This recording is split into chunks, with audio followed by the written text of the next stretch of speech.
Vou soltar aqui aquele famoso bom dia, boa tarde, boa noite, característico do Calendário Nerd. Você que já é nosso ouvinte das antigas, você que tá chegando agora, vale pra você também. E eu estou aqui, como sempre, acompanhado dele, Mike, o co-criador, ou melhor, criador do Calendário Nerd, né? Do site e desse podcast. E aí, Mike, boa noite.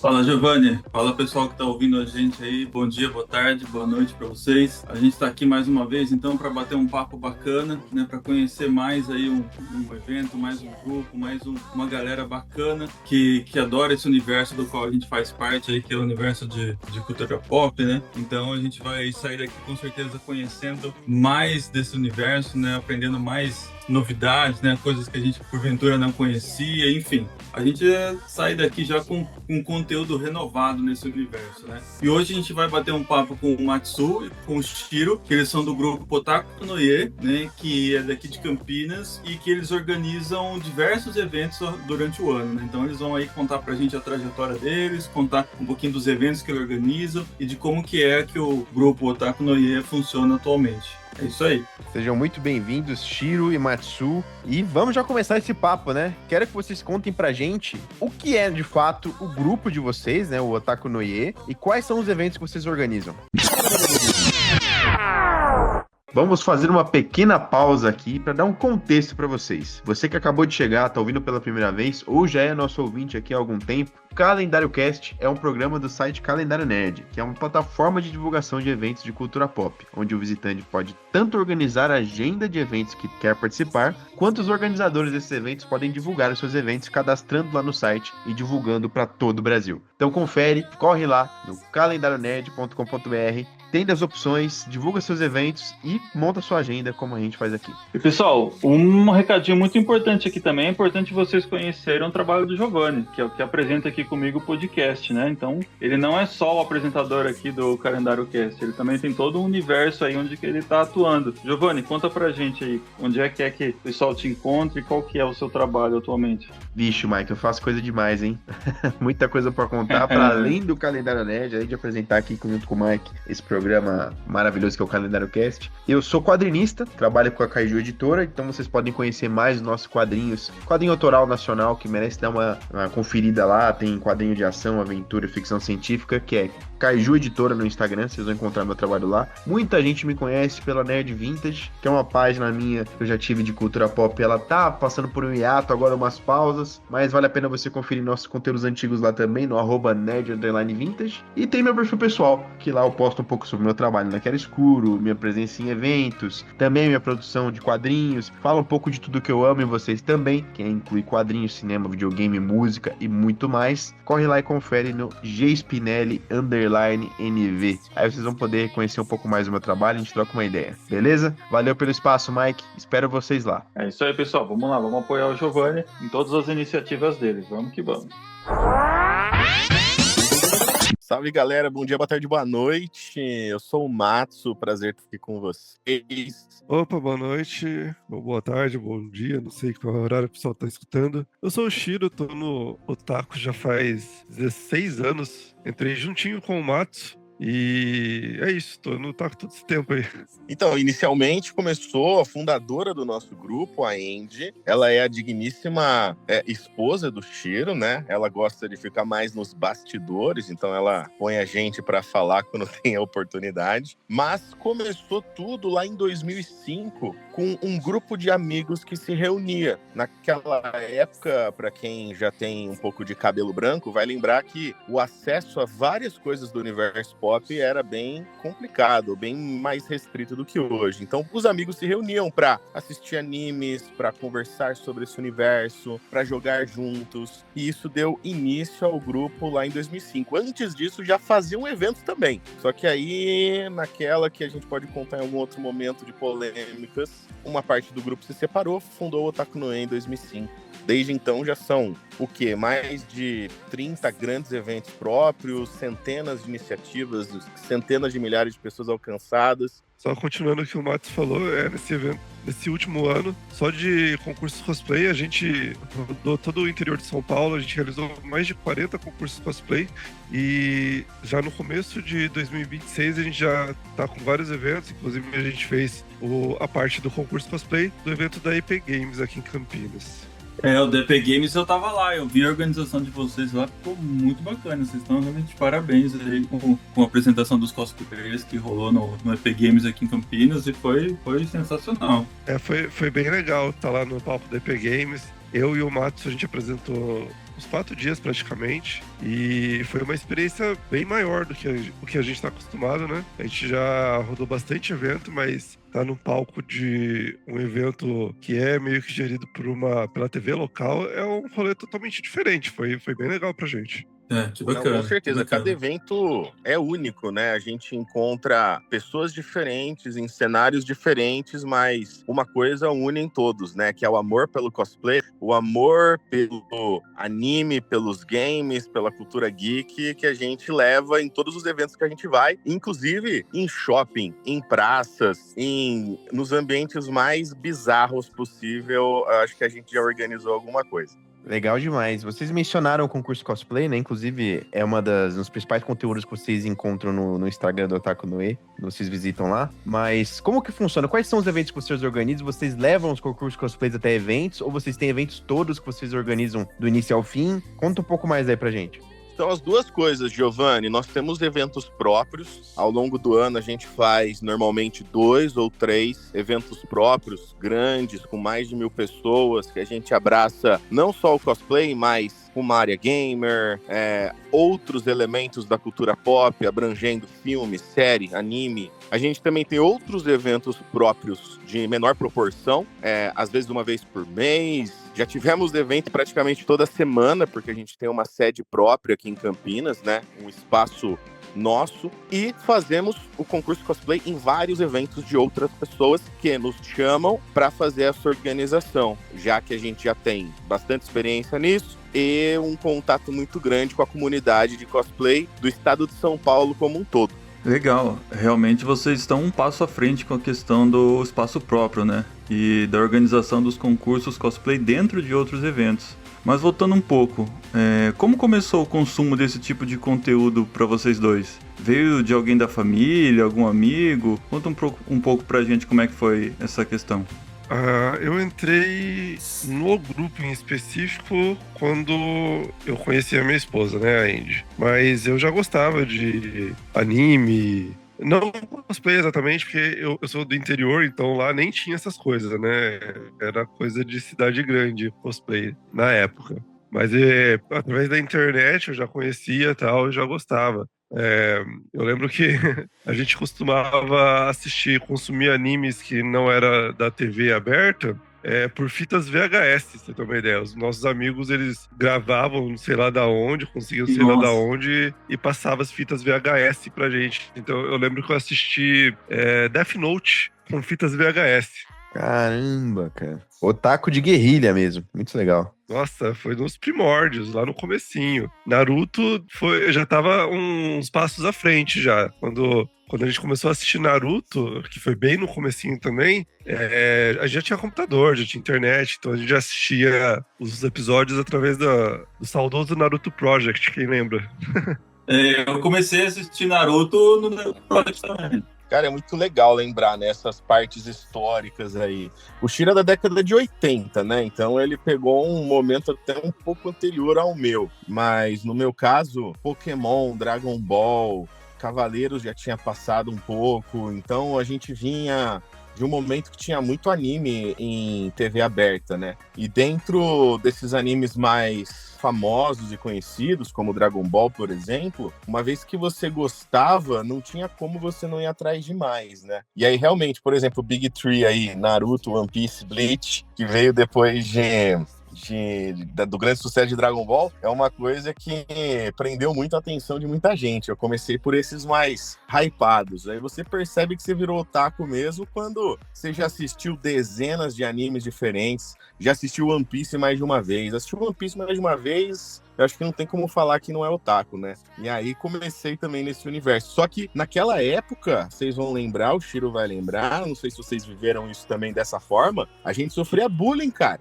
Porque não era muito legal ser nerd, não era muito legal gostar de anime, gostar de mesmo coisas geeks, né? Tipo Back to the Future, Star Wars, Star Trek, tipo, não era cool gostar disso, era alvo de bullying. E aí no Otaku, eu entrei também em 2009, foi a primeira vez que eu senti que eu tava em casa. Que eu podia falar sobre os assuntos que eu gostava, que eu podia jogar com meus amigos, que a gente podia conversar no nosso grupinho de MSN. Tinha o grupinho do MSN, do Otaku, que a gente falava de animes, mangás, games.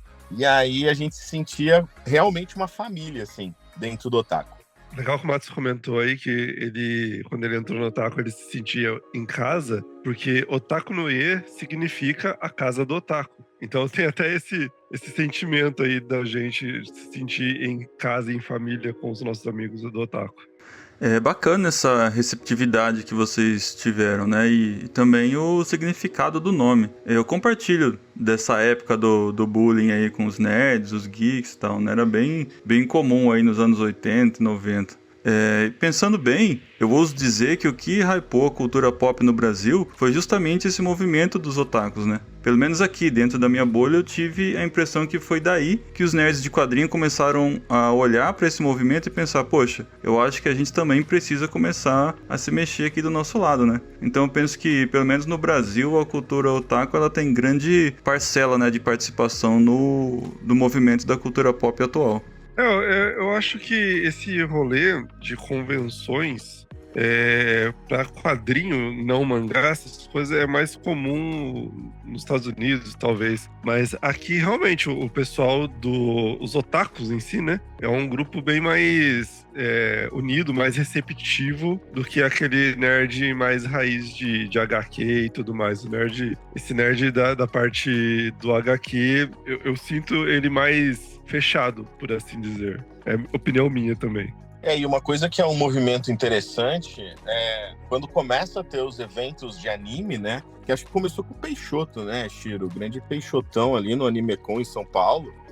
Século passado também, se eu não me engano, realmente deu um pouco de espaço para quem curtia essa cultura. E como o Shiro comentou dos VHS, cara, eu peguei o finzinho da época VHS, né? E realmente é uma coisa jurássica hoje em dia, a pessoa imaginar uma mídia física que rodava em fita, né? E não tinha, pelo menos para nós aqui do interior, não tinha uma liberdade que nem tem em São Paulo. Então, para você ter acesso a roupa, chaveiro, mangá, DVD de anime, eu peguei mais DVD, né? Os DVDs de anime, Piratation, esse tipo de coisa, não tinha no interior. Você tinha que ir para São Paulo, ir na Liberdade e caçar lá dentro da feirinha da Liba. Aí, quando começam a trazer os eventos, e a Andy, por exemplo, nossa fundadora, ela estava nesse movimento do primeiro evento de anime de Campinas, ela estava lá na organização também. Trouxe para perto uma coisa que, de novo, tinha difícil acesso. Shiro falou do Naruto Project. Teve uma época que hoje quem nasceu com streaming não vai conseguir nem imaginar que a gente levava horas para fazer o download de um episódio de 20 minutos de um anime.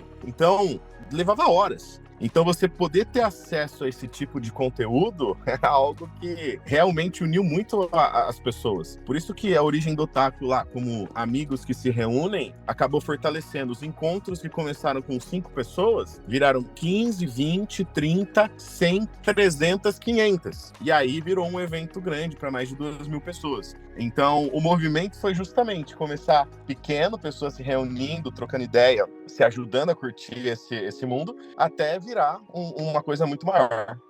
Legal que você comentou, Matsu, que além da demora para baixar, a qualidade ainda não era aquelas coisas também, né? Então era um tempão esperando para assistir uma qualidade razoável, né?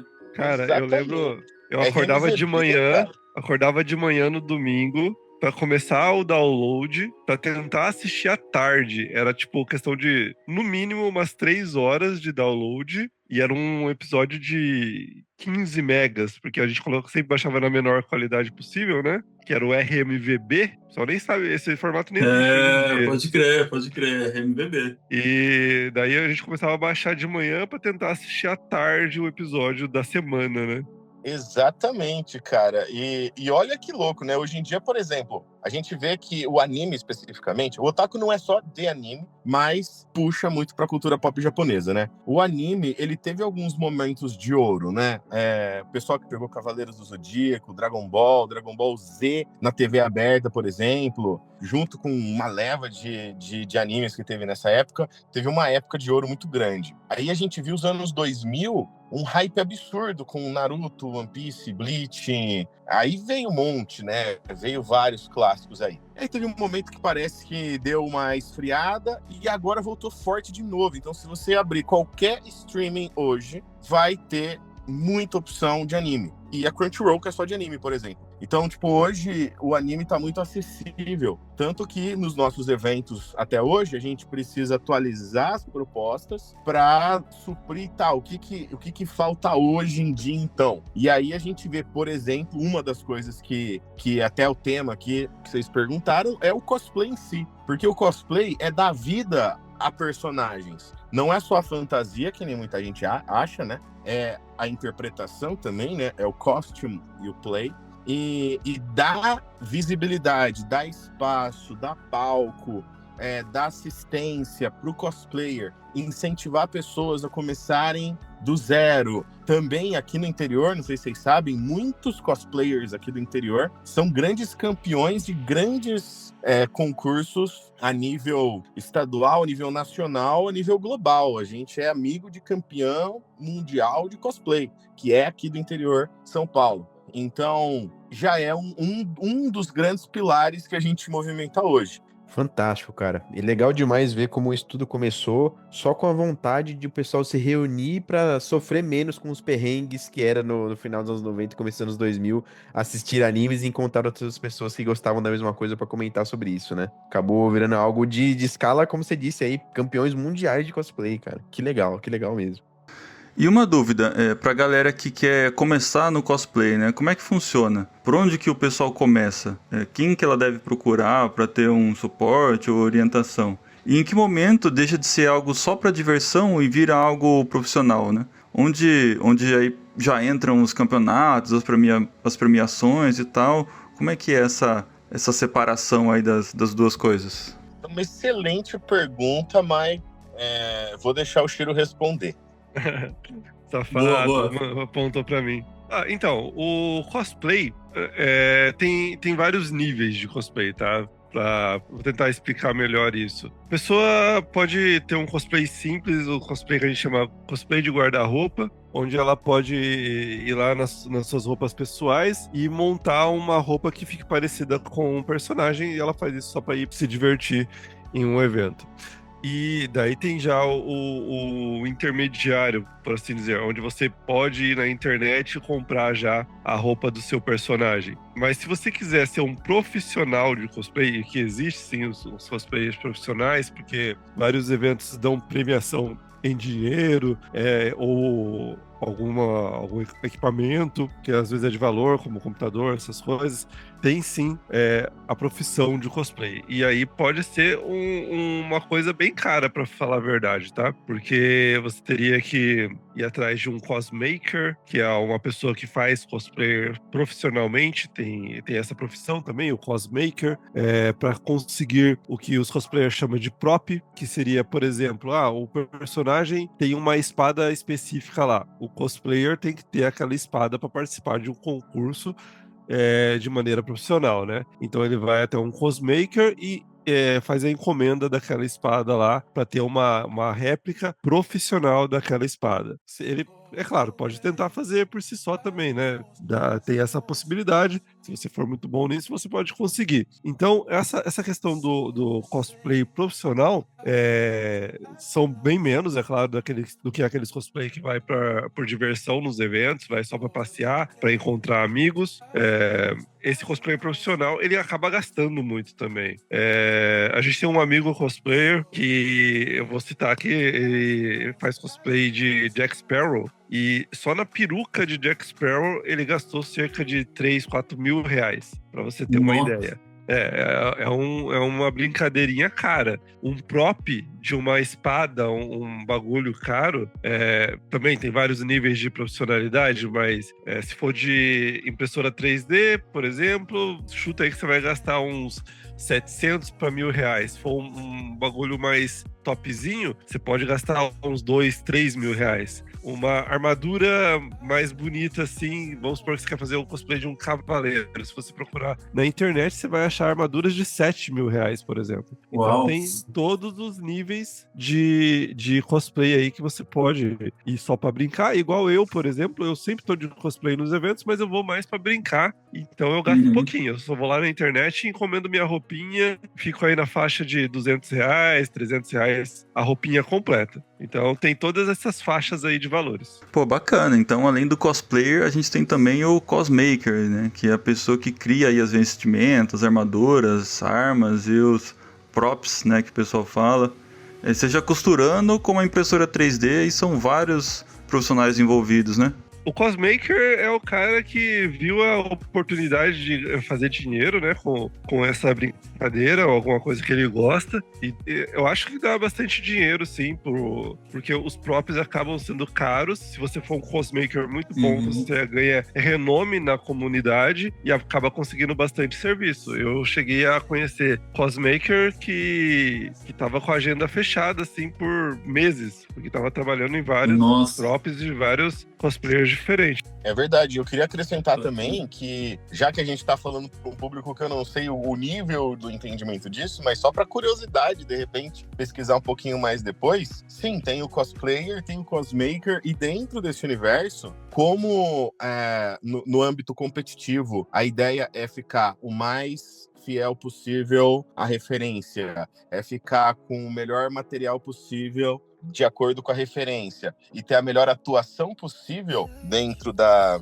personagem que você está fazendo. Maquiagem, tem profissionais que acabam se especializando em maquiagem para os cosplayers. Wig, né, que é a peruca, tem profissionais especializados em estilização de wig para fazer o cabelo específico dos personagens. Então, tem o que faz armas de vários tipos de materiais. Então, no fim, acaba abrindo um leque de pessoas que no geral vão para isso como hobby, mas como o Shiro pontuou bem, eventualmente podem acabar achando até um hobby relativamente rentável, porque a demanda é muito grande. A gente vê, de novo, o nosso volume de eventos de cosplay pós-pandemia aumentou muito. Hoje a gente tem contato direto de centenas de cosplayers de várias cidades diferentes, e a gente vê que esse número só cresce. Então parece que é um meio que chama muita atenção. A gente faz em eventos que nem sempre são de temática geek. No evento de temática geek, é mais óbvio e relativamente natural ver um cosplayer. Inclusive, a gente vê cosplayers fazendo personagens até mais específicos, ou skins mais específicas, sabe? A pessoa não vai só de Goku, ela vai do Goku da saga tal, com aquela roupa tal, e o pessoal reconhece, porque todo mundo ali, de uma certa forma, conhece do que tá falando, e aí você tem a possibilidade de ser mais específico, mais nichado. Só que a gente também faz em eventos nada geeks, que as pessoas não têm nem noção do que é cosplay. E aí, quando vê o personagem, é um mix de encantamento com curiosidade, com que maluquice. Ainda tem um pouco de preconceito, às vezes, do público grande, mas é impossível não se encantar. Você vê os cosplayers interagindo com o público, é algo que muda o ambiente de qualquer evento. Eu não tive a experiência de presenciar e tal, mas eu ouvi falar que é um problema recorrente né, essa questão com os cosplayers, né? Que acontecem alguns casos de assédio em relação aos cosplayers, né? Seja tanto das meninas quanto dos meninos, tal. E eu vejo a galera comentar, às vezes reclamar de N eventos, né? Não uma coisa que eu ouvi de evento de vocês, mas no geral mesmo que esse tipo de coisa acontece, né? E é realmente algo preocupante. Isso tem diminuído, a galera. A gente tem falado aqui, né, sobre o amadurecimento das pessoas nesse sentido, né, torcendo por um amadurecimento nesse sentido. Essa parte do assédio, isso é uma coisa que tem melhorado, né, tipo, é uma coisa que realmente preocupa vocês, ou a galera que participa com vocês já tá num nível, assim, que isso já é passado? Como é que é essa questão? Olha, esse é um tema que preocupou a gente por muito tempo, pra falar a verdade, viu? É uma preocupação nossa, porque o nosso evento é familiar, né? É um evento que vai o pai, a mãe, o filho, e por isso essa preocupação com a gente. Sem falar que a gente faz os nossos eventos grandes, acontecem no Instituto Nipo Campinas, que é um instituto super tradicional, o pessoal lá super sério, não tem abertura para dar trabalho lá, né? Então, ela foi sempre uma preocupação nossa. Contudo, eu não me lembro da gente ter tido grandes problemas com isso na nossa jornada, porque até por causa do público ser um público muito responsável, muito tradicional. Como eu já falei, a casa do otaku, né? O pessoal é muito unido, né? A comunidade é muito unida. Então, se alguém sabe de alguém de má conduta nesse ramo, essa pessoa já fica marcada, já deixa de frequentar eventos, porque ela acaba sendo reconhecida facilmente. Não me lembro, como eu falei, não me lembro de ter tido um caso que chamou atenção assim pra gente. Uma coisa que eu me lembro que chegou a acontecer é que houve uma moça que foi com um cosplay lá um tanto quanto revelador, e a gente conhecia ela inclusive já, e a gente recomendou que ela não usasse aquele cosplay no meio da festa, sabe, pra circular. Ela subisse, desfilasse e tudo mais, mas que ela não usasse aquela roupa no meio da galera, porque para evitar constrangimento e tudo mais. Eu não me lembro se ela seguiu o conselho, porque é só um conselho, a gente não caga a regra pra ninguém, né? Como o Márcio falou mais uma vez, o mundo é livre. Mas como a gente conhecia ela, a gente deu essa recomendação e foi o único caso que eu me lembre. Se o Márcio tiver alguma coisa aí, me chame aí, Márcio. O que eu penso assim, a gente leva tudo isso de uma forma muito séria. Eu acho que uma característica da nossa organização, seja de eventos de uma forma geral, seja do cosplay, é que a gente conseguiu ao longo, de novo, de 20 anos de trajetória, né? Não foi uma construção do dia para noite, a gente conseguiu chegar num certo nível de profissionalismo, no sentido de ter um sistema próprio, programado por nós, ter critérios muito bem definidos, planilhas automatizadas, uma experiência em selecionar jurados, uma imparcialidade em dar resultados. Tudo isso foi construído ao longo de muitos anos, muitas vezes por erro e acerto também, por feedbacks que a gente recebia do público. Nesse sentido, quando a gente fala de assédio, a gente também sempre abordou de uma forma muito séria. Sempre que há alguma acusação, algo do gênero, o que eu lembro é de vezes, por exemplo, que a gente chamou um jurado ou uma jurada, e aí tem pessoas que mandam mensagem internamente pra gente. Todas as vezes a gente sempre conseguiu conversar com o maior número de partes possível para conseguir entender qual é a melhor ação de se tomar. Porque nos nossos eventos, não só nossos próprios, mas nos que a gente está, é considerado inadmissível por nós, e a gente tem medidas para proteger e, caso aconteça, eventualmente até expulsar a pessoa, impedi-la que esteja em outros eventos que a gente esteja. Como o Tiro disse, nunca aconteceu algo muito impactante nesse sentido, mas a gente toma muitas precauções para que não aconteça. Um caso que aconteceu, que eu gosto de comentar, que aí é mais para engraçado do que trágico, a gente já teve... todos os eventos têm segurança e tal, né? Teve um evento que eu comento que foi meio inusitado nesse ponto de vista de olha como o cosplay ele é diferente. Eu vou contar como foi, depois eu abro algumas informações que a gente pegou depois. Enquanto eu Beleza. estava apresentando no palco um desfile cosplay normal, jurados fazendo o papel deles. Eu acho que o Shiro estava nesse evento, eu só nunca me lembro onde que ele estava nesse momento, mas ele estava em algum lugar. De repente, eu vejo uma mulher brigando, saindo no tapa com uma menina, puxando o cabelo, jogando, parecia cerveja, sei lá, jogando água nela, e uma cosplayer que tava no nosso desfile. E aí, já automaticamente, do palco chama a segurança. Antes que o segurança do evento conseguisse chegar para apaziguar ali, 2 cosplayers que estavam vestidos de Batman separaram a briga. Então, literalmente, eu vi 2 Batman separando a briga dessas 2 pessoas. Aí chegou o segurança, Legal. conduziu elas até a Guarda Civil, que estava lá. Não foi em Campinas isso, tá? Foi numa outra cidade mais próxima da capital. Levaram ela para a Guarda Civil, ela estava claramente embriagada, e aí a Guarda Civil levou ela embora. Depois a gente descobriu que aparentemente era a mãe da cosplayer, que estava brava por ela estar de cosplay, e estava embriagada, enfim. Então rolou isso. Mas a gente tem assim, muitos protocolos a serem seguidos para justamente garantir a segurança física das pessoas, a segurança emocional das pessoas. Eu acho que existem organizações e organizações, né? A gente conhece também grandes parceiros que também fazem cosplay, que também são muito bons, e a gente sabe que são muito bons. E a gente conhece alguns que não são tão bons assim, não citando para não gerar polêmica, mas, né, existem de todos os tipos. E eu acho que a gente acaba sendo extra cautious.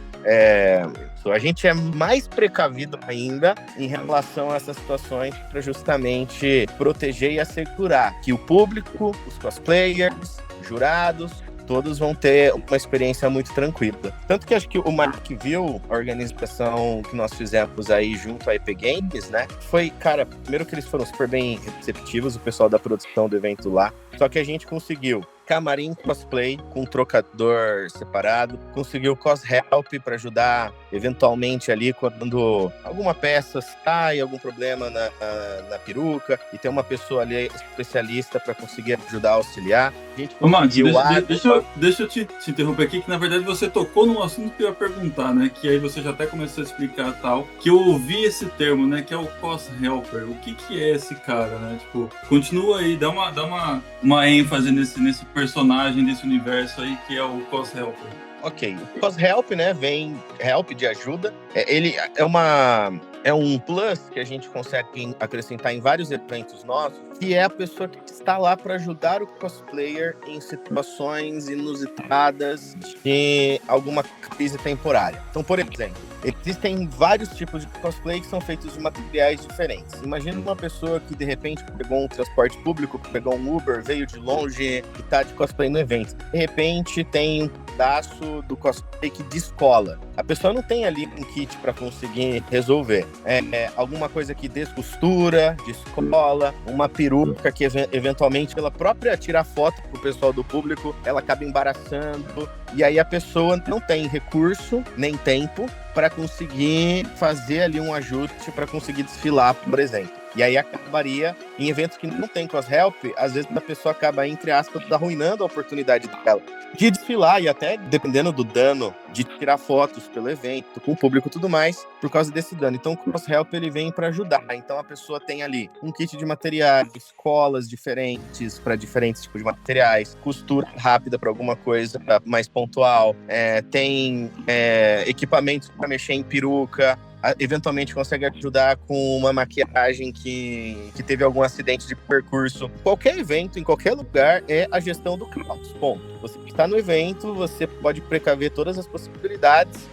O imprevisível sempre acontece em algum momento. Então o cos-help é uma camada a mais de conforto, segurança e ajuda para o cosplayer, para garantir que se ele tiver algum acidente de percurso, ainda tem ali uma ajudinha, né, para conseguir continuar com aquele cosplay, para desfilar no dia, para passear pelo evento, tirar fotos com o público. Então é algo que a gente percebeu já em eventos próprios, a diferença que é possível fazer. Porque, nossa, gente, são dezenas, se não centenas de cosplayers que vão no evento. Nem todos desfilam, mas eles estão no evento, estão agregando, estão tirando fotos. Com certeza, algum vai ter algum dano em alguma parte do cosplay. É meio certo isso. Então, ter uma área específica para isso, no Games a gente tinha a Daphne, né, que faz isso brilhantemente. Ela estava sozinha em momentos de menos volume de pessoas, mas durante os momentos que a gente sabia que tinha mais gente inscrita e tudo mais, tinha até ajudante ali para justamente dar vazão e ajudar os cosplayers que precisassem ali. Ah, legal. Ficou bem claro aí. É legal que na EP Games aí vocês tiveram espaço para isso, né? Para ter todo esse suporte aí. Então, quando a gente vai vender a nossa participação para um evento, né? A gente tem um pacote de possibilidades que a gente passa para o contratante, né? No caso, a EP Games, eles queriam fazer o melhor evento possível. Então, eles contrataram tudo que podia da nossa parte. O CosHelp é um recurso que não diria que é caro, também não é muito barato, mas porque vai ter 2 pessoas trabalhando, a pessoa vai gastar material, mas o evento da EP Games, eles queriam trazer o melhor evento possível para o cosplayer. Então eles chamaram, deram uma área muito grande lá pra gente, com camarim,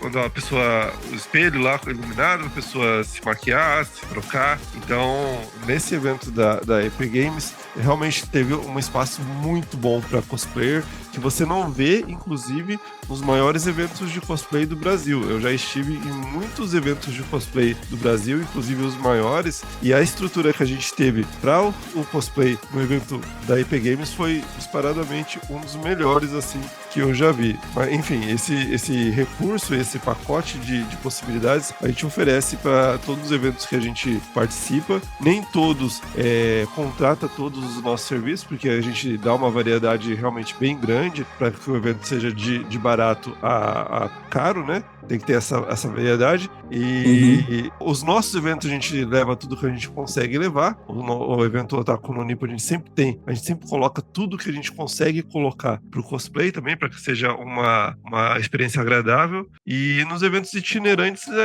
a gente leva o que a pessoa contrata, né? Entendi. Bacana.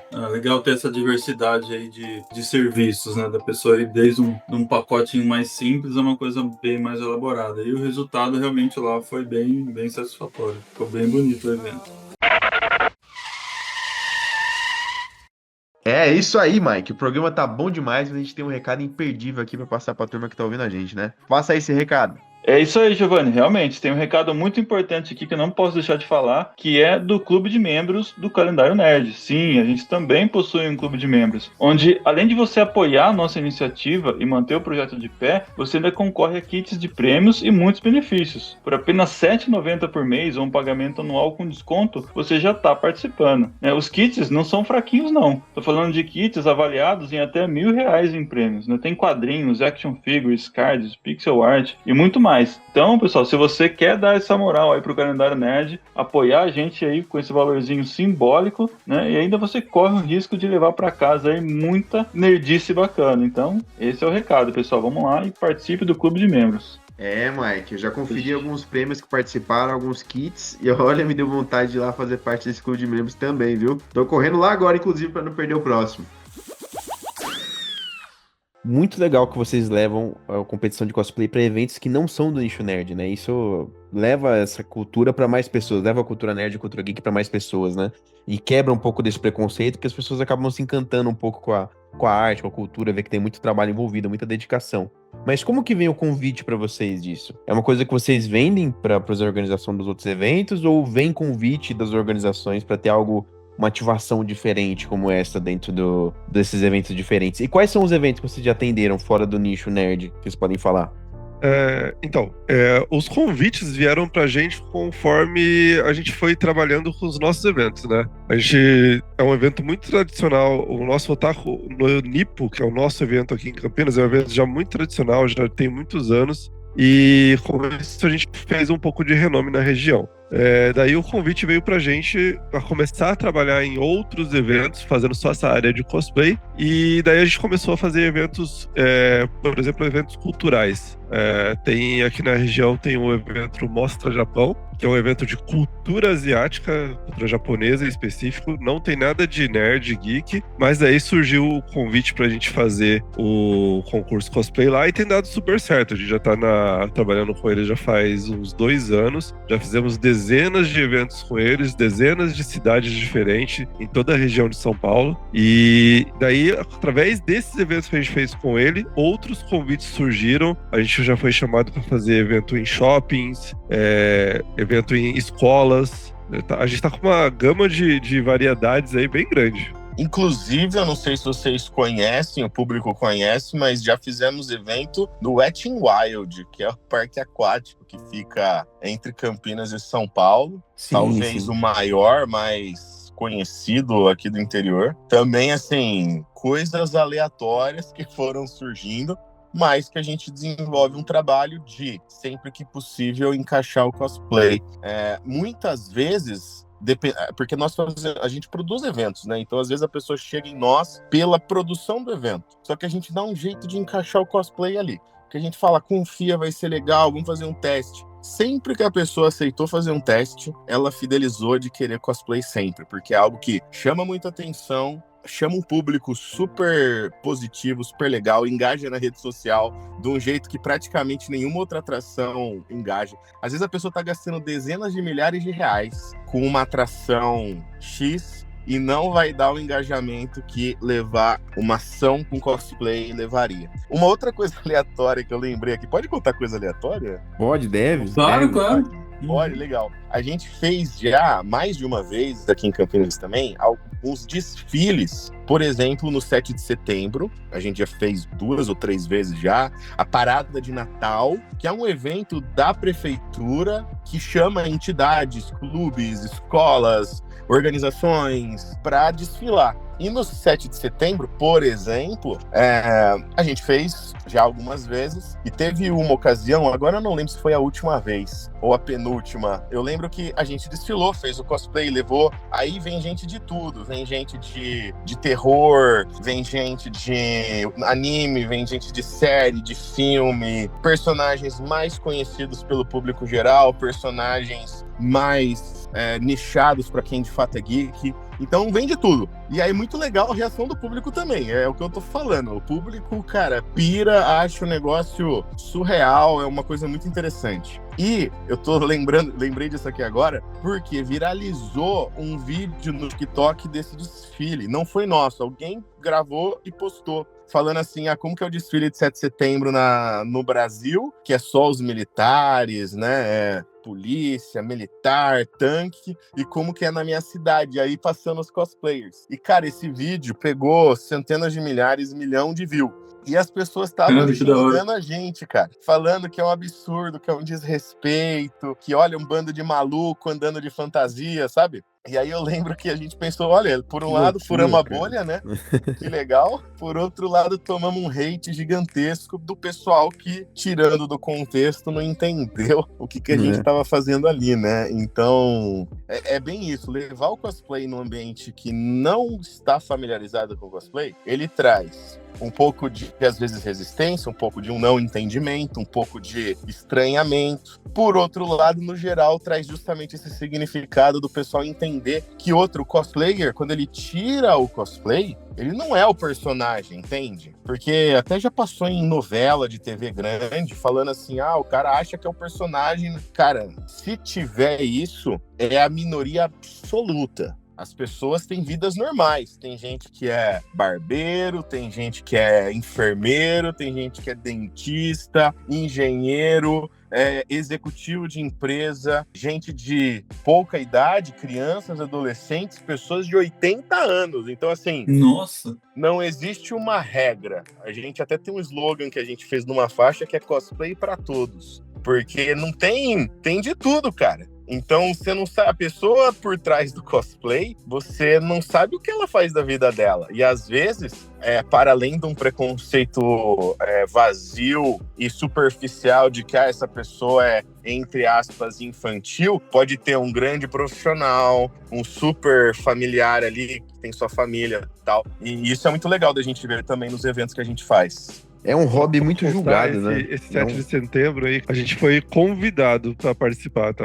Legal. Não chegou lá do nada, tem que ser convidado pela organização, que é da prefeitura. Claro. Então a gente foi convidado pra participar desse desfile. E outra coisa que o Matos comentou e eu lembrei, o evento que a gente fez no Wet n Wild foi um evento com cosplay sim, mas foi um evento de Natal. Então, além de tudo, a gente fez um evento de Natal com cosplay no Wet n Wild. Foi bem aleatório esse. Legal. Bem legal, bem legal. Vocês estão em lugares muito diversos, né? E o Matsu tava comentando, né? Ainda existe esse preconceito. Até teve presença em novela das 9 da Globo de um personagem que era cosplayer. E isso ajudou a deixar mais pejorativo a visão que o público geral tem do cosplayer, né? Porque ele foi interpretado de uma maneira pífia lá na novela. Lembro que eu via também. E minha avó veio me perguntar: nossa, Giovanni, é dessas coisas que você gosta? Né? Porque a novela representou ali do jeito ridículo. O menino parecia um louco, né? E isso é uma pena, né? Que as pessoas tenham essa visão, mas eu acho que ela vem sido cada vez mais vencida, o público geral tem abraçado um pouco mais, o cosplay ainda tem um pouco de resistência, mas eu acho muito louco como ainda há muita abertura para preconceito com o tipo de hobby geek, nerd, de coleção, de cosplay, e outros hobbies exagerados, entre aspas, muito mais do que o nosso, não recebe o mesmo hate, né? Por exemplo, pessoas que dedicam sua vida a futebol, seus times de futebol, batem nas outras pessoas, isso não tem o mesmo nível de preconceito que tem o geek, né? Entre outros, né? Excesso de compras em shopping, né? Roupas extravagantes e muito caras, né? Não tem o mesmo olhar como aquela pessoa infantil, tal qual o nerd tem, né? É muito louco isso, como ainda tem esse preconceito, mas eu acho que tem avançado cada vez mais, né? A gente teve o boom lá dos filmes da Marvel em 2016, 17 e 18. E agora a gente tá vendo o boom dos animes e dos mangás, né? Tá estourando a bolha indo pro público geral e isso é muito legal. Eu acho que vai ter uma onda de popularização gigantesca da cultura japonesa, cultura pop japonesa e oriental como um todo, tal qual teve de Marvel, DC e Star Wars nos anos 2010, assim. Eu acho que é um movimento que vem vindo aí. Com certeza, Giovanni. Eu acredito muito que o mundo é livre. Eu falo muito isso, cara. O mundo é livre. Se você não estiver fazendo mal pra outra pessoa e estiver fazendo bem pra você, cara, segue tua vida. Só que é muito curioso. A gente já chegou, por exemplo, eu vou citar, eu preciso de advogado comigo quando eu gravo essas coisas, porque eu falo coisas polêmicas, pai. Eu vou citar de um jeito inespecífico um caso que já aconteceu com a gente, de uma organização de um evento que chamaram a gente pra fazer o cosplay, falando assim, a gente quer colocar segurança só para revistar os cosplayers, porque eu vi um caso em outro país que um cara de cosplay entrou armado e matou uma pessoa. E aí a gente falou, tá, mas qualquer pessoa pode entrar armada e matar outra pessoa. A gente vai fazer uma revista só para cosplayer e não para o resto do público, que muitas vezes é o público que vai consumir bebida alcoólica e etc. Então, rolou essa, tipo, no meio de uma reunião séria, assim, tipo, não, vamos colocar uma segurança para revistar cosplayer. E a gente tem que bater na tecla de, cara, isso não faz sentido. A gente não vai submeter o público que a gente tá trazendo de fora para vir para um concurso, para ter que passar por uma... se tiver revista, o nosso evento tem revista, tá? Uhum. E tá tudo certo, porque realmente, às vezes as pessoas entram com objetos inadequados, bebidas duvidosas. Puxei o Toguro na cabeça agora. Bebidas duvidosas. Então, Mas se é pra todo mundo a revista, tudo bem, né? Todo mundo. Agora Então, você categorizar pro cosplay, cara, é você exacerbar o seu preconceito com a desculpa da segurança. A máscara, não, tô fazendo isso por uma segurança. Então revista todo mundo, né? Realmente, exatamente, cara, terrível. Depois dessa reunião que eu estava presente, inclusive, a gente, eu, o Matsu, a gente já partiu do conceito que o público geral, principalmente o público mais velho, não faz a menor ideia do que é um cosplay. Ele vê uma pessoa lá que é uma pessoa louca que tá achando que é o personagem. Então a gente já partiu dessa ideia que o público geral, principalmente de mais idade, não sabe, não faz a menor ideia do que é um cosplay. Então, muitas vezes nos eventos a gente faz uma explicação, né, Matos? O Matos costuma chegar, vocês sabem o que é um cosplayer? E vai tirando algumas dúvidas, porque eu também entendo que nem todo mundo tem obrigação de saber, cara.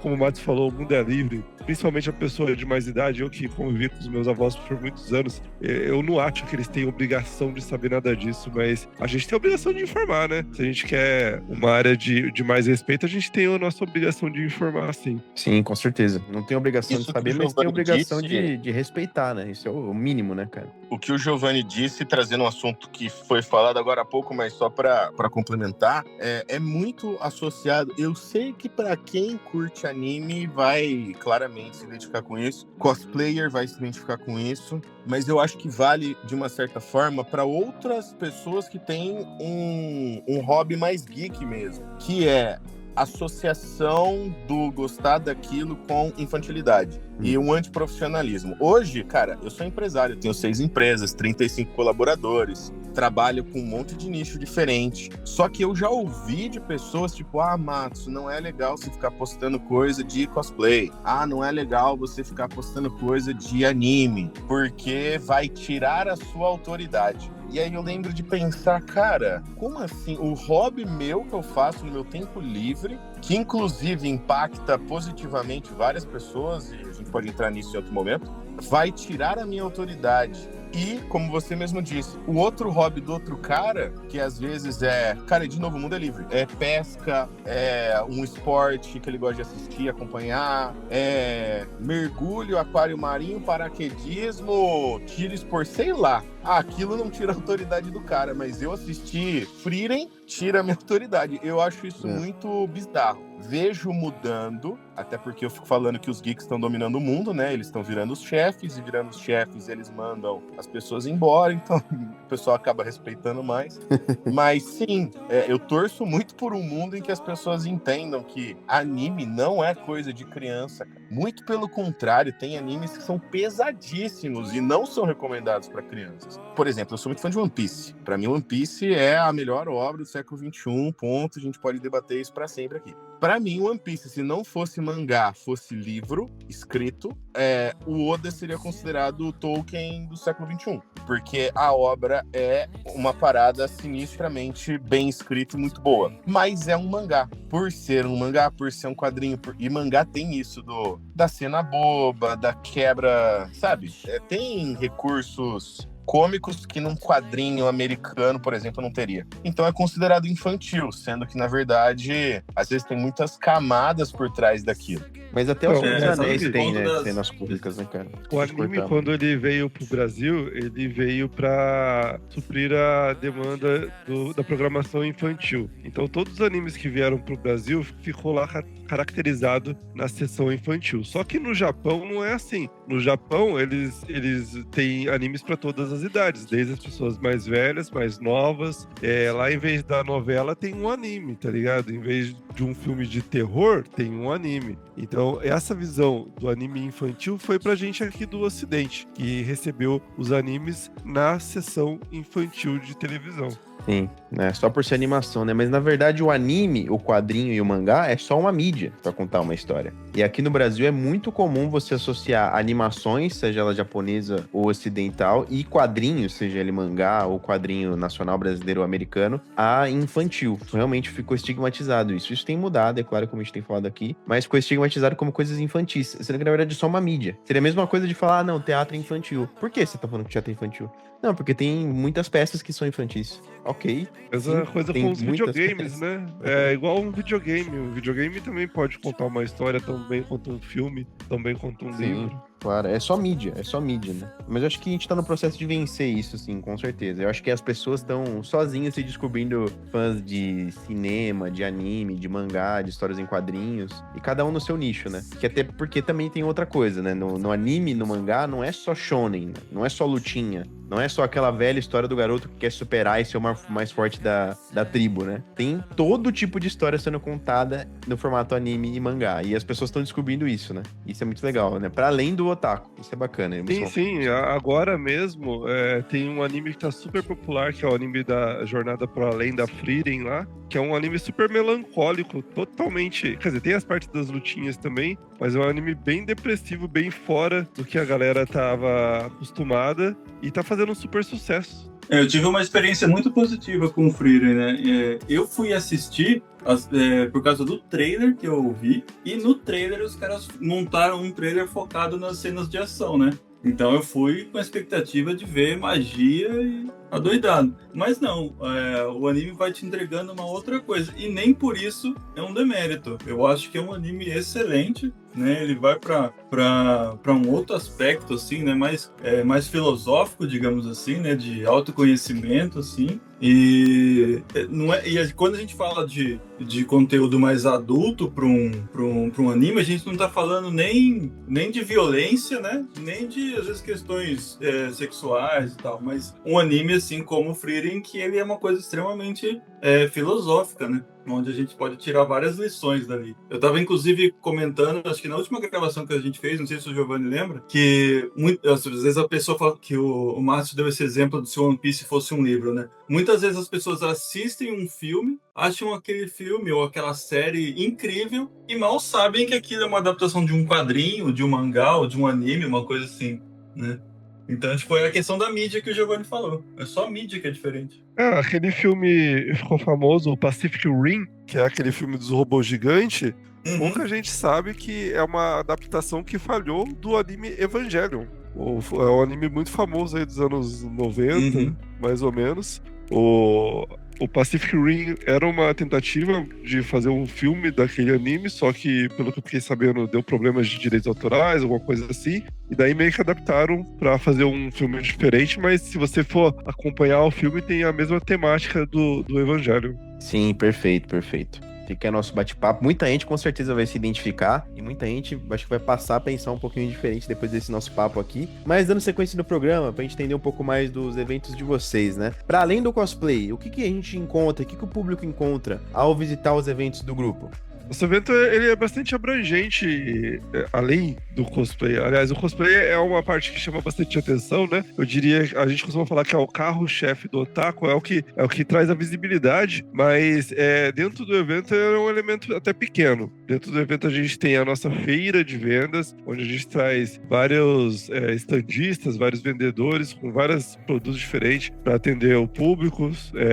Aí entra coisa do colecionismo, tipo estatuetas, colecionismo de mangá, objeto de presente, esse tipo de coisa. Tem a parte da área de alimentação, a gente costuma trazer comidas específicas, às vezes comidas tradicionais japonesas, por exemplo, ou coisas mais variadas, tipo hambúrguer. Então a gente tem uma praça de alimentação bem abrangente lá também. E tem a parte do games, onde a gente leva vários videogames de várias eras diferentes dos videogames pra galera lá jogar play, ou até a gente faz os campeonatos também de algum título que esteja interessante no momento, a gente costuma fazer o campeonato.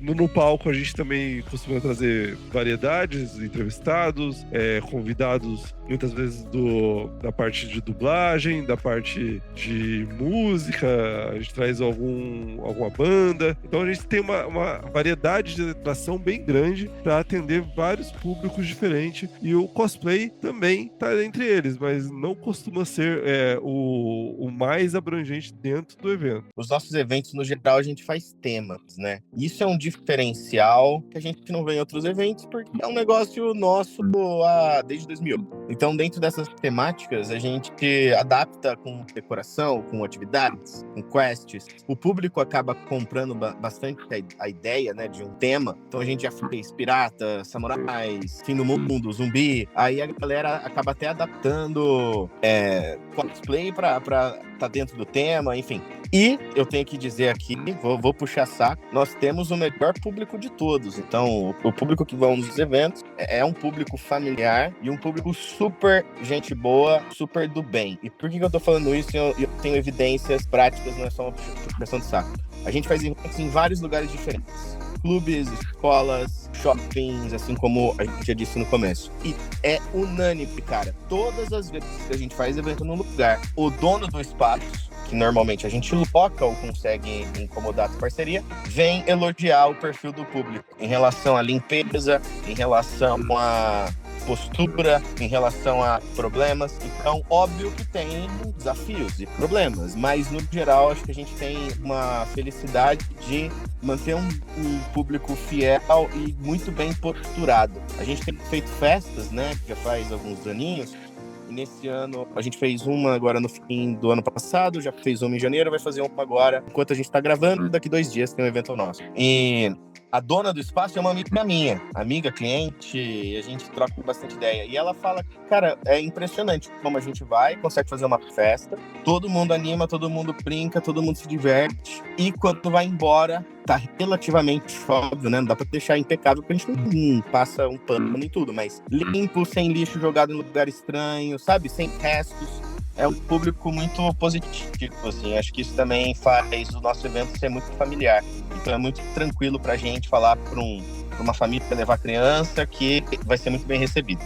Bacana você complementar com essas outras informações, e acho que realmente faz toda a diferença, assim. Tem seu mérito você levantar esse ponto aí em relação ao comportamento da galera, né, ser um evento familiar, porque muitas das vezes é o que a pessoa busca, né, ela quer um evento em que ela possa participar mais tranquilamente, né, ser uma coisa mais, que ela possa ser bem recebida, num lugar aconchegante. Então realmente eu acho que é válido sim você levantar esse ponto. E inclusive você até comentou, né, que desses eventos do formato festa, né, então além vocês têm a participação como cosplayers nos eventos de vocês, como convidados para organizar outros eventos, tem o evento de vocês que contempla N coisas, né, como o Chiro comentou aí dos estandes de vendas e tal, e além disso ainda tem esses eventos que são festas, né? São festas temáticas, elas acontecem assim com uma certa frequência durante o ano. Vocês têm uma agenda para isso? É uma coisa que vai pintando oportunidades, vocês vão fazendo? Como é que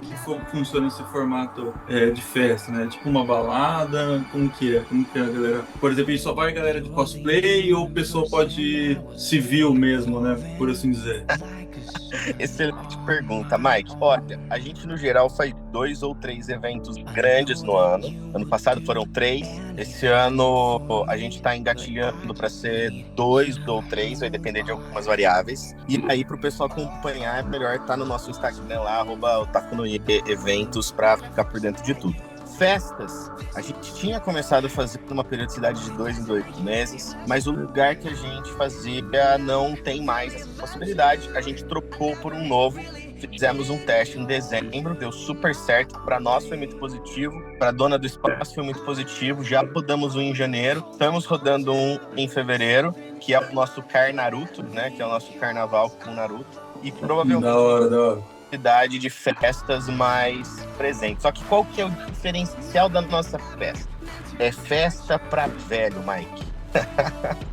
Velho no sentido assim, tem lugar pra sentar, tem comida gostosa, preço acessível, drinks a preços, caipirinha a R$10, sabe? A gente consegue fazer um acordo de altíssima qualidade. É um lugar de altíssima qualidade. Então, comida, mesa, cadeira. Se a pessoa quiser ambientes silenciosos e um rolê que acaba cedo. Meia-noite a gente acaba. Então, tem discotecagem pro pessoal dançar, brincar.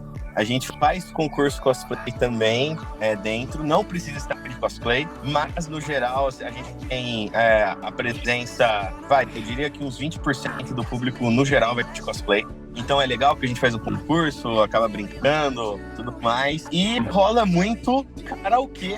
Todo mundo tem a oportunidade de mostrar um pouco do seu talento. Quem não é tão não gosta de se expor cantando, tá sempre apoiando os amigos e se divertindo. Enfim, então é uma festa bem Turma da Mônica, bem Eduardo e Mônica, festa, né? Eita, cara, nossa festa é estranha, mas a gente é tudo gente boa e a gente dá risada e, cara, canta coisa. No último eu lembro, o de janeiro, da gente cantar 1 hora Guerreiras do K-Pop, Golden, né? Aquela música do Guerreiras do K-Pop.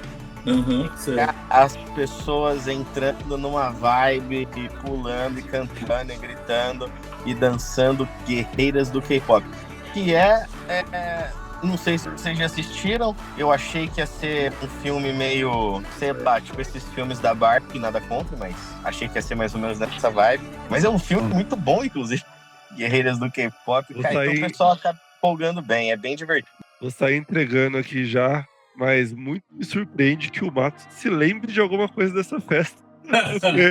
Porque como é uma festa, a gente já fica mais liberto, assim, pra beber um tanto. E a gente bebe mesmo, sabe?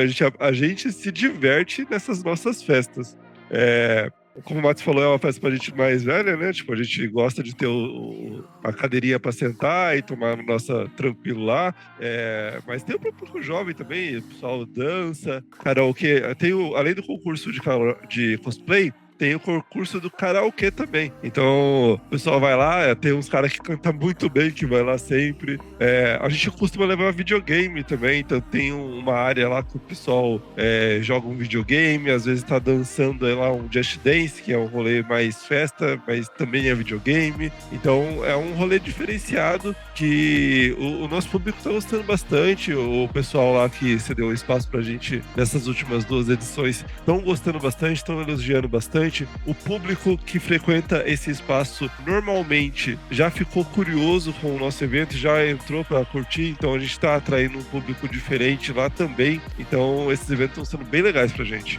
Que bacana. Eu tava olhando o Instagram aqui, Chiro, eu não encontrei informação de venda de ingressos. São gratuitas essas festas ou depende? Algumas são, outras não? Depende.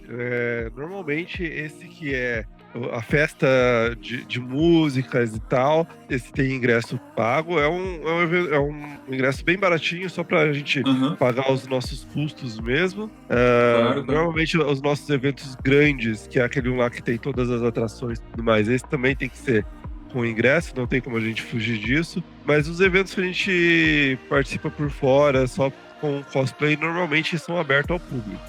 Bacana. Eu abri aqui o post e eu encontrei a informação dos valores aqui. Legal. Vamos ver se eu agito a galera do calendário nerd para participar do Carnaruto. Vamos ver. Com certeza. Normalmente é muito divertido. Eu vejo o pessoal que vai sempre se divertindo muito. Normalmente o pessoal já sai da nossa festa perguntando quando vai ser a próxima, sabe? Legal. O dia que o Giovanni vir aqui pra Campinas, eu vou tentar convencer aí numa festa de você. Eu topo 100%, pô. Eu ia falar agora, festa pra todo mundo, que tem lugar pra sentar, videogame, karaokê, música, comida boa, pô, tem de tudo. A hora que você cansa de uma coisa, você vai lá. Tem gente bonita. Também, ó, o pessoal tem o preconceito que o otaku não toma banho, né? Eu pelo menos, mas lá, como a gente faz de sábado, todo sábado o otaku toma banho. Então, certamente, lindos e cheirosos e todos arrumadinhos para uma festa divertida. Coisa boa demais. Já me empolguei pra conhecer a festa de vocês. Muito bom. E quais são hoje os maiores desafios que vocês enfrentam na organização de eventos? Eu vou começar falando sobre isso e o Max pode dar uma pincelada, porque a gente trabalha com áreas diferentes dos eventos, né? Eu faço um pouquinho de tudo, mas a minha área principal dentro do evento é a área de vendas. Eu trabalho vendendo os stands, vendendo algumas coisas para a parte de alimentação também. Eu faço o contato com os food trucks, por exemplo, e acaba que, na minha opinião, tem duas dificuldades muito grandes para a gente atravessar, que é uma forma de divulgar, né? Divulgar de uma maneira ampla. A gente acaba divulgando pela internet, através do Google, através de Instagram e tal. Mas como, por exemplo, olha o evento da EP Games, eles tinham a melhor divulgação possível, né? Eles divulgavam na TV aberta, não tem nem como se comparar com isso. E depois disso eu vejo chegar num patrocinador de nome também tem sido um tanto quanto difícil pra gente, viu? Porque as atrações de um evento, por exemplo, vamos supor um dublador. Um dublador famoso é extremamente caro. Talvez o pessoal não saiba isso, mas o valor base de um dublador hoje em dia é por volta de R$10.000 para uma apresentação de 1 hora. Nossa. É a base. Não tô falando dos melhores, tô falando da base.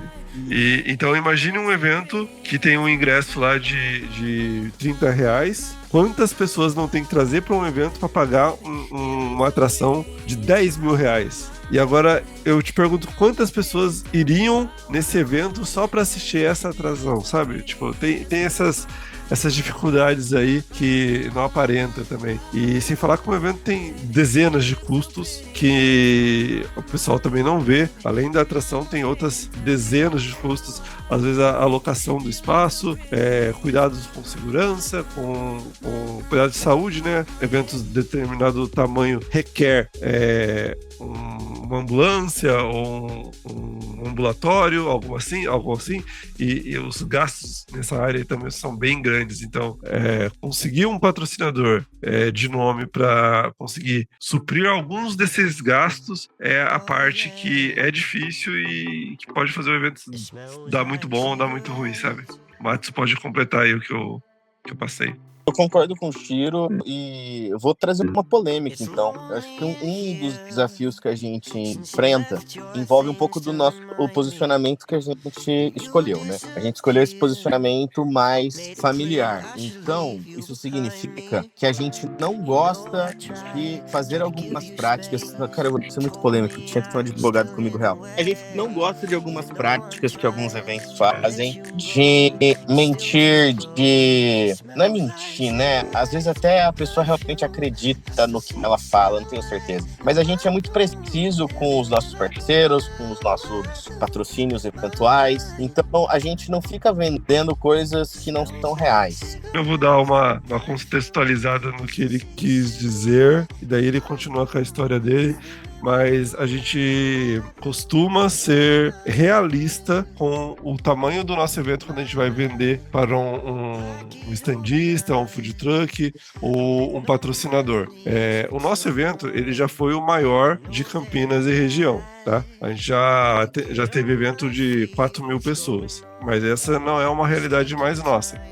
A gente ficou sem fazer eventos por muitos anos e a gente retomou a fazer eventos grandes em 2022, logo depois que a pandemia permitiu que a gente fizesse isso. Então o nosso público baixou bastante. Então hoje em dia, quando a gente vai vender o evento, eu jogo um público realista de 800 ou 1.000 de público, chutando alto assim 1.000 de público.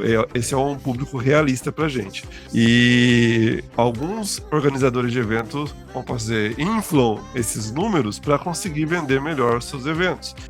O evento vai 100 pessoas e ele fala que foi 1.000 pessoas, sabe?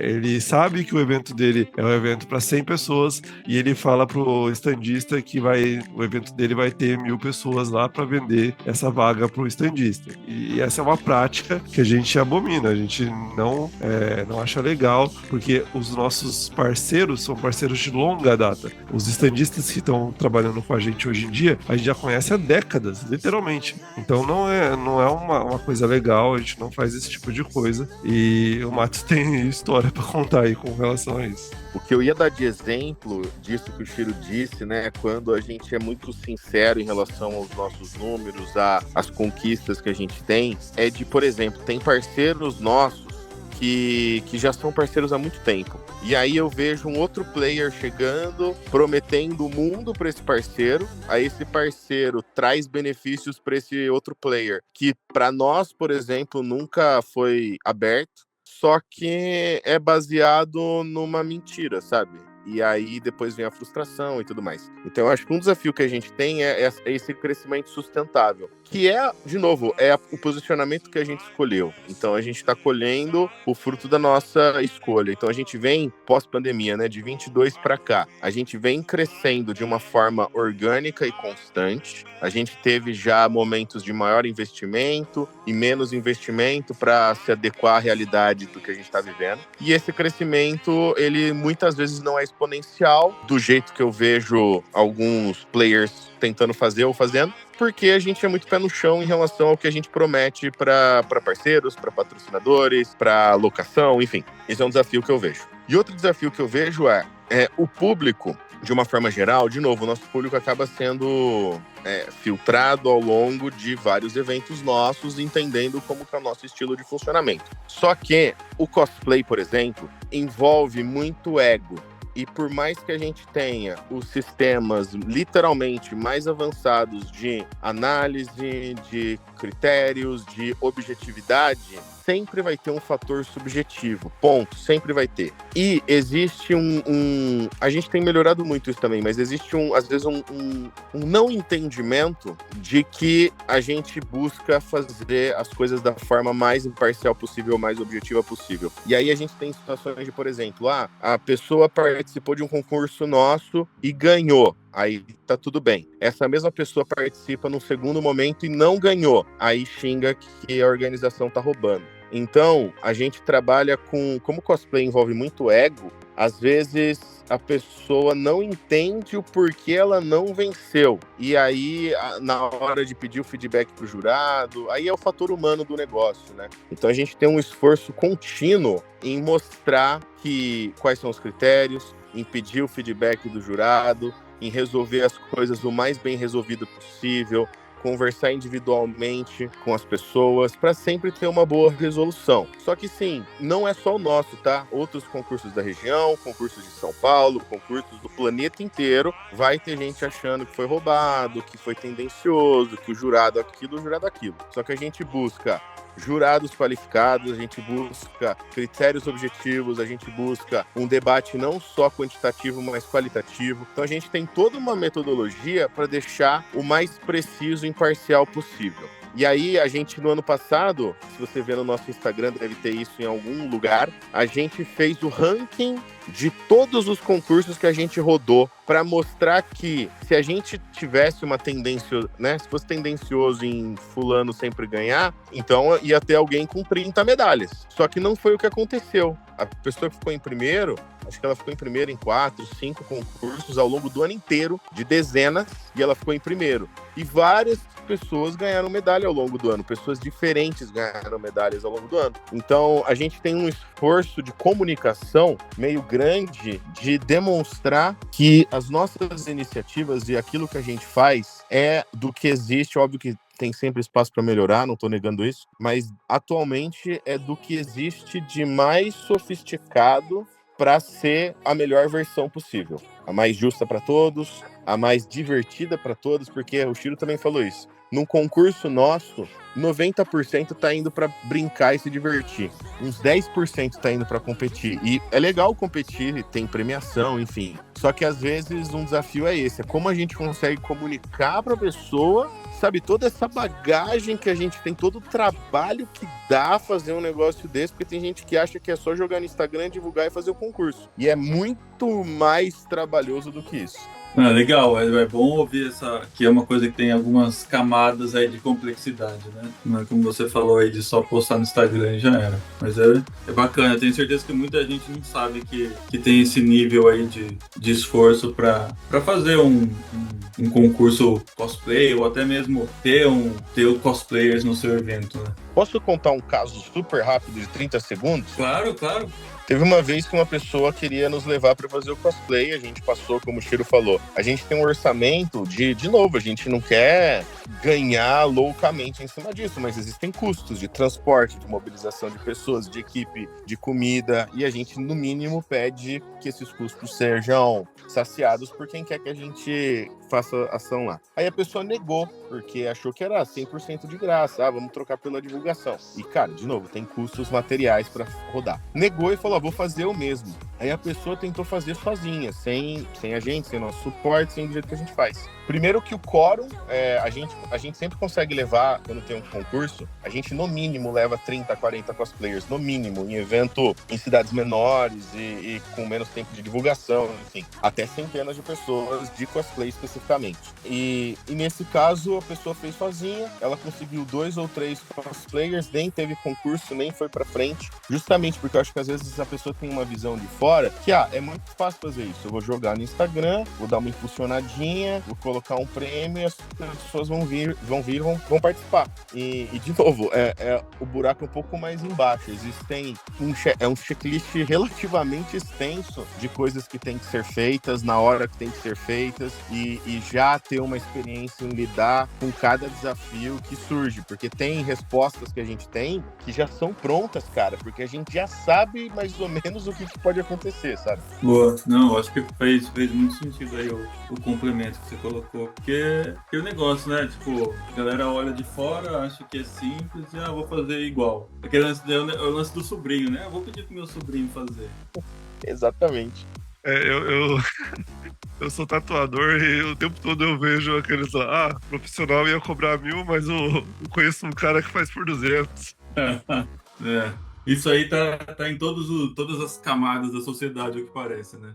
Se eu puder fazer uma crítica social ao Brasil, a gente vive num país que valoriza muito as coisas e não valoriza muito serviços, né? Então o brasileiro é o povo, na média, óbvio, que paga 5 milhões numa casa, mas não quer pagar 10 mil pro cara pintar a casa. Paga 10 mil no iPhone, mas não quer pagar 50 reais pro cara colocar a película. Então a gente tem já uma cultura de não valorizar muitos serviços, mas a gente consegue provar por A mais B mais C que a gente, quando tem algum custo que a gente repassa, é absurdamente acessível pelo trabalho que dá. Se a gente realmente fizesse com enfoque em ganhar, seria bem mais. E 2, a gente sempre trouxe retorno para praticamente 100% das pessoas que nos levaram para os eventos. Porque, de novo, mesmo que foi um evento muito pequeno, numa cidade muito pequena, e não mobilizou, a gente já fez van para levar cosplayer para uma cidade pequena que não tem cosplayer. A gente levou daqui. Vamos levar daqui para explicar como é que é. Sempre dá retorno pela mobilização, pela mídia, pela interação, pela sensação do público que a gente consegue medir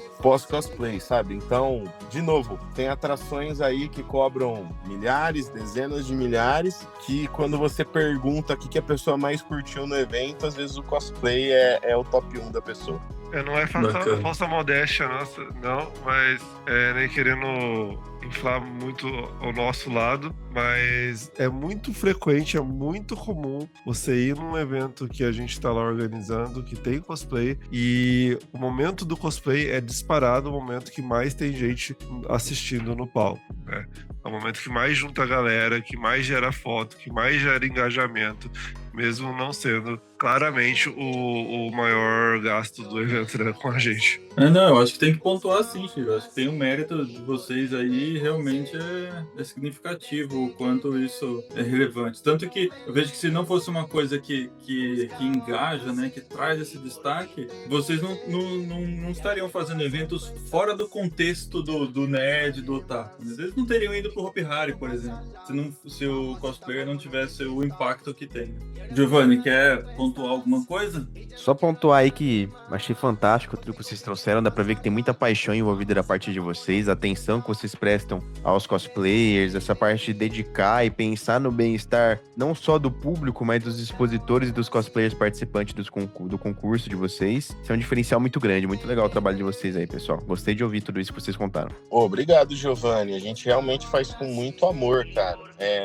Eu acho que minha esposa é cosplayer há mais de 20 anos. Ela não gosta que eu falo isso porque denuncia a idade dela. Mas a minha filha já desfilou com 3 meses com o seu primeiro cosplay. O filho do Shiro, né, Shiro? O Shiro também já vem disso há bastante tempo e ele pode comentar um pouco mais, mas a gente sabe o quanto o cosplay desenvolve várias habilidades de criatividade, de às vezes você ter que subir no palco, vencer a vergonha, de fazer amizades novas, de estar num ambiente de pessoas que curtem o que você curte. Então, assim, desenvolve várias coisas muito positivas. E é muito legal a gente conseguir levar isso, né, dar visibilidade para isso, levar isso para ambientes diferentes, né, Chico?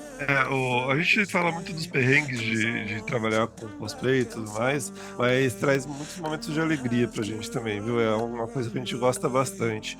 Vou citar rapidamente aqui. Ali em Jaguariúna, por exemplo, uns anos atrás, a gente costuma chamar, né, as pessoas que estão no evento de cosplay, a gente costuma chamar pra ir se inscrever pra participar do desfile, que muitas vezes a pessoa não quer. Ela só quer ir lá passear com a roupinha, porque só tá indo por isso. Mas daí a gente vai lá e tenta convencer a pessoa a participar do desfile também, né? E numa dessas ocasiões que a gente teve que chamar uma pessoa, a gente conheceu uma menininha lá que ela tava super tímida, ela era bem pequenininha, devia ter uns 7 anos, e ela não queria participar porque ela tava com vergonha e tal, mas a gente foi conversando com ela, com a mãe dela, e a gente conseguiu convencer ela a participar. O resultado disso foi que no outro, 6 meses depois, no outro evento que teve lá na cidade, ela já estava lá de novo, super feliz querendo participar, e eu vi ela em vários outros eventos, em várias outras cidades, inclusive, e ela, inclusive, veio falar comigo que ela estava preparando surpresa, um cosplay novo que ela ia participar, que ela ia arrasar, e isso deixa a gente muito feliz. Pro outro oposto supremo, aqui em Campinas, a gente tem uma cosplayer que já é famosa aqui já, que é a Salete. Ela tem 80 anos. Ela passava por um momento meio difícil na vida dela e os familiares dela convenceu ela a brincar de cosplay para sair de casa, para se divertir um pouco. E ela começou a fazer cosplay por volta de 80 anos e ela é maravilhosa. É a Salete, ela faz cosplay de Chiquinha aqui na região. Incrível, que legal. Ela faz cosplay de A Freira e é muito boa a feira dela. É uma alegria sempre ver a Salete por aí. Ela é um exemplo de superação com os problemas que ela teve e a gente ficou muito feliz. O Otaku homenageou algumas pessoas ao longo desses anos, foram pouquíssimas, e a Salete foi uma das pessoas que o Otaku homenageou. Muito incrível. Literalmente a cultura pop salva vidas mesmo em muitas ocasiões, né? Isso é muito legal. É algo que a gente fala muito aqui no programa. Tem muitas histórias muito legais aqui que os convidados contaram pra gente. Eu e o Mike temos várias também, mas eu acho que o principal é isso mesmo, né? O quanto tem essas obras, né? Essas coisas que a gente pode ser fã e curtir e acompanhar. Pode ser uma força pra gente de nos tirar de situações difíceis, de momentos difíceis. É muito legal essa história toda que você contou pra gente. Mas, Matsui Shiro, e caminhando um pouco agora pro quase o final do programa, queria ver com vocês se tem mais algo que vocês não comentaram, que as perguntas não trouxeram à tona, mas que vocês gostariam de compartilhar com o público ouvinte aqui do Calendário Nerd. Alguma informação, alguma divulgação, algo que vocês querem contar? Para esse ano a gente tá com vários projetos em andamento, a gente tá com algumas coisas bem grandes, inclusive. Não vou falar sobre os projetos ainda, porque ainda tá na prancheta, a gente ainda tá negociando com pessoas, conversando com bastante pessoas. Principalmente ainda depois do evento da EP Games, mais uma vez, foi muito incrível, né? Foi um evento muito grande. A gente fez muito contato depois desse evento, foi muito positivo pra gente. E então a gente tá com bastante coisa, planejando bastante coisa pra esse ano aí, com os nossos parceiros, com os locais que a gente faz eventos. E além disso, tem o Music agora, esse final de semana já, né, Matos? Depois de amanhã. Carnaruto? Agora já. Vamos ter o Carnaruto lá no Quero Café, lugar muito bonito, muito legal lá. E com certeza vai ser muito divertido mais uma vez. Eu já espero uma galerinha bem legal lá. O último evento que a gente fez desse tava chovendo bastante, até que tocou aquele alerta de tempestade no celular, né, Matsu? Mas mesmo assim, foi uma festa muito grande, muito legal. O público foi muito mais do que o que a gente esperava e foi muito divertido. Bacana. Quer complementar, Massa? Cara, da minha parte é isso. Segue o nosso Instagram lá, @otakunui_eventos. A gente posta bastante coisa. A gente tem uma veia meio cultural, artística também, que a gente gosta de inventar coisa meio fora da caixa. Então, também tem essa, né? Eu acho que é igual o marketing de guerrilha, né? Como o nosso budget para eventos nem sempre chega perto dos grandes eventos aí que todo mundo conhece, a gente tem que ser mais criativo na hora de divulgar, na hora de fazer coisas diferentes. Então, a gente tem o hábito de criar ideias e projetos meio mirabolantes e meio doidos. Então, segue lá o nosso Instagram, que o pessoal vai entender melhor como é que a gente trabalha, o que a gente tem feito de legal. Convido todos a conhecerem, né, nossos eventos. Eu acho que espero que conheçam e curtam e gostem. Se não gostarem, fale conosco. Se gostarem, falem para todo mundo. E é isso. E sim, até complementando o que o Giovanni disse, eu acredito muito que o universo nerd, geek, otaku, realmente salva vidas, né, cara? Tem até pesquisas hoje em dia do pessoal da área da psico e tudo mais, estudando o impacto dos animes e tudo mais. Só que no nosso grupo, né, o Otaku no E, de novo, nesses 20 anos, a gente tem tantos cases de pessoas que saíram da depressão, saíram das drogas, se reencontraram, encontraram um lugar para poder ser elas mesmas sem a pressão do julgamento de fora. Então eu acho que tem muitas lições muito valiosas nesses meios, apesar do público geral, né, a média não existe, né, mas a média das pessoas ainda, de repente, não compreenderem nessa profundidade, mas tem muitas camadas muito interessantes aí que eu acho que nos unem e nos melhoram como pessoas. Vira e mexe, de novo, One Piece é o meu preferido, mas vira e mexe eu passo uns desafios que eu penso, cara, que merda, velho, dá vontade de jogar tudo pra cima, e literalmente, eu sei que é meme, é meio piada, mas eu penso, cara, o Naruto não desistiria, manja, e é isso. E aí a gente segue. É verdade. A vida é cheia de desafio e o Naruto não desistiria, então a gente continua nessa jornada. Excelente. E o Calendário Nerd faz tanta coisa, tem tanta opção, que eu tenho certeza que mesmo você que já conhece a plataforma, ainda não sabe todos os recursos que ele oferece, né, Mike? É isso aí, Giovanni. Esse também é um recado muito importante que vale a pena a gente reforçar sempre aqui, porque além de a gente ter sempre novidades aqui, às vezes, né, o pessoal acaba não conhecendo e não identificando tudo que o Calendário Nerd já faz, né? Entre eles, a gente tem os mais conhecidos aí, né, que é a opção de seguir eventos, né? Ou seja, todo evento que eu achar interessante eu posso marcar lá para seguir, né, esse tipo de evento. Eu posso ter cidades de interesse, né, onde além da minha cidade ali, do meu cadastro, eu posso marcar qualquer cidade do Brasil de interesse para estar recebendo notificação de eventos nessa cidade. A gente tem um grupo do WhatsApp, onde todo dia a gente manda os eventos que entraram na plataforma, né, a gente manda todos os episódios de podcast que saem lá no grupo do WhatsApp também. Então, é para você ficar em dia com tudo que o Calendário Nerd tem a oferecer, para você ficar em dia no grupo do WhatsApp. A gente tem também no cadastro alguns conteúdos diferenciados para artistas e cosplayers, né? Você consegue lá no seu perfil, né, no seu perfil de cadastro, alterar ali de visitante para artista ou cosplayer. E isso libera recursos novos para você na plataforma, para você incluir o seu perfil de Instagram, para você incluir uma mini bio ali, o segmento que você trabalha, enfim, ele libera coisas novas ali, né? E além disso, quando você usa o perfil de artista ou cosplayer, você libera também o botão de eventos que eu vou, né? Onde você pode marcar lá eventos que você vai participar e pegar o link que é gerado, né, lá no seu perfil de eventos que eu vou e distribuir nas redes sociais. Assim o pessoal consegue saber exatamente onde você vai estar aí no decorrer do ano. Só marcar eu vou, ir no seu perfil lá e pegar o link para mandar para as redes sociais. Uma coisa nova que entrou agora também é a avaliação dos eventos, né? A gente liberou lá para o pessoal dar o seu pitaco ali sobre como que foi o evento, né? Você pode fazer uma avaliação tanto anônima quanto citando ali o seu nome, né? Aí vai do quanto você quer expor aí sua avaliação, mas tem as duas opções. Também a gente, tanto no grupo do WhatsApp, quanto no site, como nas nossas redes sociais, a gente tem os nossos parceiros, né? Onde a gente está sempre divulgando esses parceiros, falando dos serviços que esse parceiro cria, né? Seja ele uma loja, seja uma marca, seja um criador de conteúdo, enfim, a gente está sempre aí nessa simbiose aí com esses parceiros, onde a gente está sempre apresentando o trabalho deles. E importante também, o pessoal que é artista e cosplayer ou tem negócios, né, tem lojinhas que montam eventos, também podem divulgar suas lojinhas no nosso grupo do WhatsApp. Enfim, é uma infinidade de coisas aí que o pessoal consegue usar como calendário nerd. É coisa demais, hein, Mike? Eu nem consigo acompanhar. Olha, toda vez você traz novidade aí, eu fico de queixo caído. Muito legal. Calendário Nerd servindo aí como uma das plataformas mais completas para quem curte os eventos e quem é desse meio nerd. Muito bom. É isso aí, Giovanni. A gente partindo aqui para última pergunta, não é bem uma pergunta, mas é mais uma explanação aí, mas o que vocês têm em mente, tanto pro grupo Otaku no E, quanto pros eventos que vocês organizam pros próximos 5 ou 10 anos, assim, onde que vocês gostariam de estar nesse futuro próximo?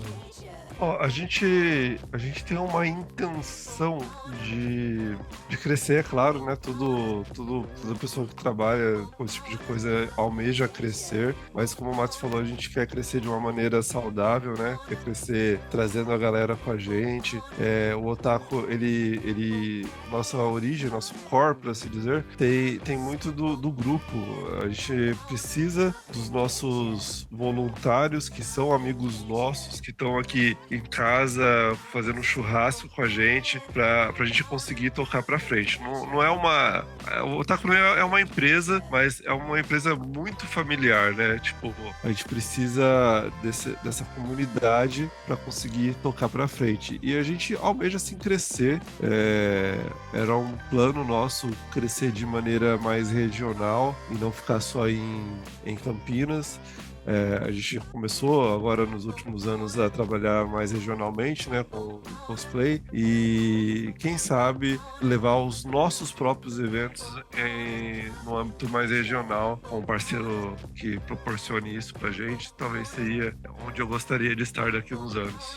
É isso aí, cara, eu concordo com o Shiro, um crescimento aí que faça sentido, né, eu acho que a gente tem um evento que ele é diferente, sabe? Pô, a gente também vai em eventos grandes em São Paulo, BGS, Comic Con, Gamescom, a gente vai em todos eles, né? A gente também é público de grandes eventos, só que acho que o nosso evento ele tem, diferente de grandes marcas e grandes brindes e grandes filas, com todo respeito, a gente tem realmente uma vibe mais unida mesmo, é diferente, é um clima diferente. Eu acho que isso faz sentido da gente levar para outros lugares também. E eu tenho um desejo que eu já até comentei recentemente em um outro papo parecido, de que de novo, eu tenho uma mentalidade mais ligada a empreendedorismo, né? Acho que desde sempre que eu me entendo por gente. Então, eu gosto da ideia de legado, né? Então, eu gostaria muito, e a gente já tem aí